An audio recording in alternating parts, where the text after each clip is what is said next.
Wake up. You're a woman. This is what it's like.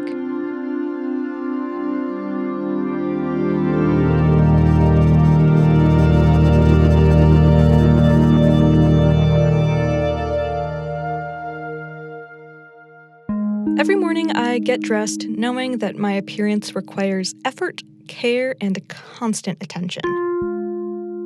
Rosalind Gill argues that femininity is defined as a bodily property by our culture. She says the body is always already unruly and requiring constant monitoring, surveillance, discipline, and remodeling, and consumer spending in order to conform to ever narrower judgments of female attractiveness. Too often, I see my body through distortions buried deep in my brain. Do you see how skinny and small I am? Do you see how I don't take up too much space? God, I hate it. I hate it. Why shouldn't I take up space? If I were a man, would I feel more comfortable taking up space? Would the hair growing from my chin be more acceptable? Sometimes, I wonder what it would be like if I wasn't ashamed of the way my body shapes itself.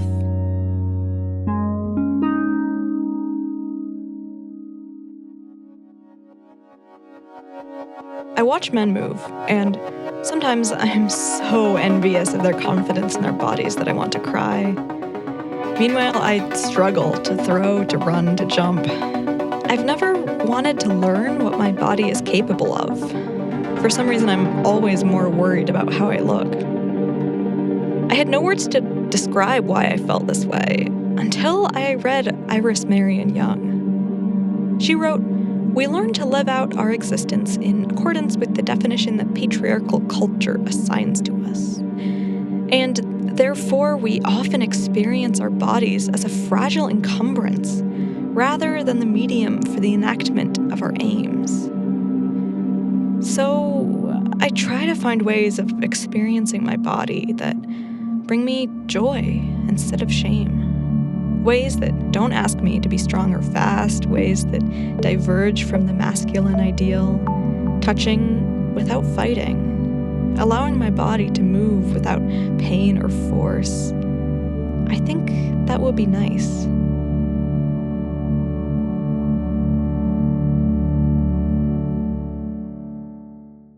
Reproductive bodies like mine have been controlled by men for so long that it's barely been 100 years since women in my country gained the right to vote. Marriage was, for a very long time, kind of like ownership, and women were the property. I know this, and yet somehow I still long for a Disney prince and a fairy tale wedding. I've been trapped for so long in this heterosexual matrix, this system that assigns rules and roles about sex and gender and love. But then I learned what it means to be queer. Something I never even imagined when I was younger because queer bodies and relationships were carefully hidden from view when they were not subject to violence, discrimination, and oppression. Despite the fact that same-sex marriage is legal on a federal level, Ohio laws still say that any marriage between persons of the same sex is against the strong public policy of the state. Isn't that crazy? But there are so many people just like me who are creating queer imaginings, queer possibilities, queer futures that diverge from gendered oppression. We're finding ways to love and live radically, beyond gender, beyond sex. We're dissolving boundaries and escaping categories. Yes, I want the white picket fences and the 2.5 kids, but I also want the wildflowers called weeds in my yard and the messy collage of found family on my bedroom walls. Can I escape heteronormativity as a woman who loves a man? Maybe queerness is about defying all labels and finding the space in between them instead. Maybe he and I can color outside the lines this time.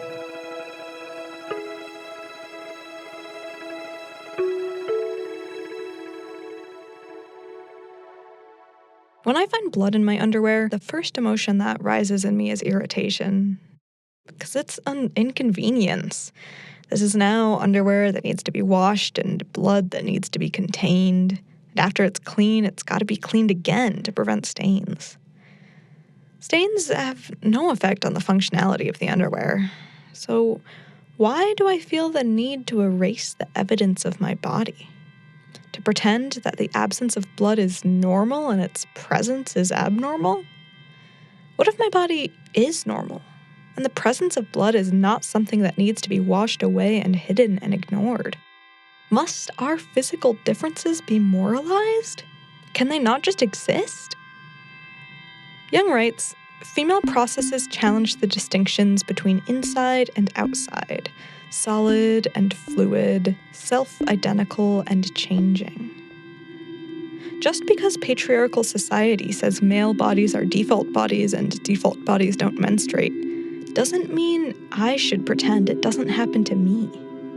If my body is wild and messy and strange, I want to embrace that truth. I don't want to be ashamed. And you don't have to be ashamed either.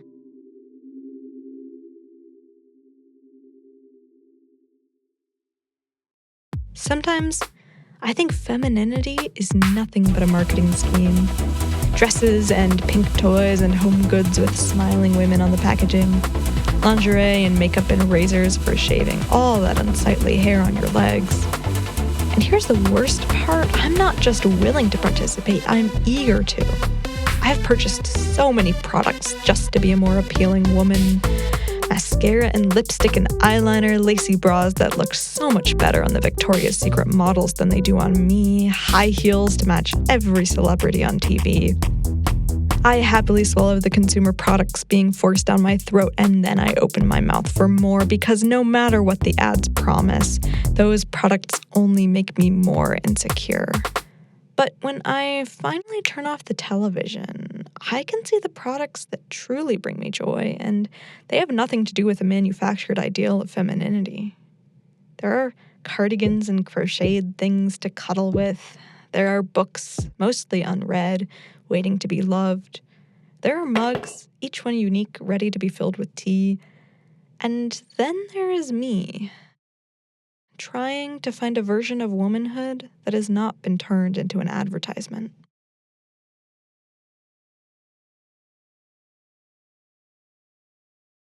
The media I consume is full of sexiness. Google defines the word sexy as sexually attractive or exciting. Synonyms: seductive, desirable, alluring. We're told that being sexy is empowering. But what does it mean when empowerment is synonymous with desirability? Is that bad, or is it more complicated? Emily Zaslow writes about the strict binary created by neoliberal feminism. One is either an authentic sexual subject and true to her own sexual identity, or she is an inauthentic pawn of a culture industry that objectifies her. Zaslow argues that this is a false dichotomy.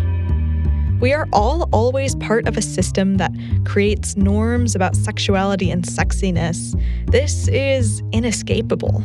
We are also all able to recognize this system and fight against it. I have only recently realized that my sexuality does not have to look like the sexiness I see depicted over and over and over again in movies and TV and ads. I can be sexual just for myself, and you don't get to see it. I can be sexual for no one's gaze.